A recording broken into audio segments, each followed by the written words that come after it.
তোমার ঘুমটা একটু লম্বা করে দাও। হ্যাঁ, শুরু করো।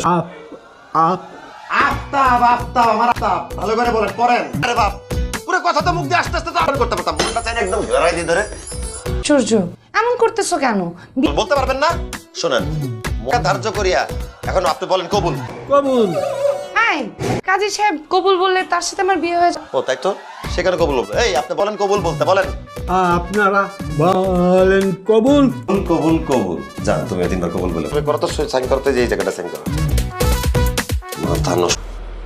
আই মামনি, তুই এখানে কি করছিস? মামনি আমি একটু ছিলাম। কি বিয়ে?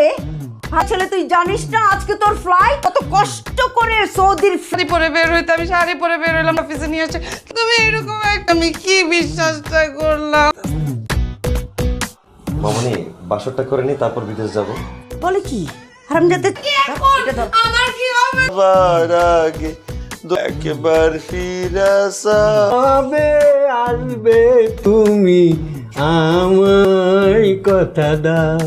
বিদেশে গিয়ে বন্ধু তুমি আমায় ভুইলো না, চিঠি দিও পত্র দিও, জানাইও ঠিকানা।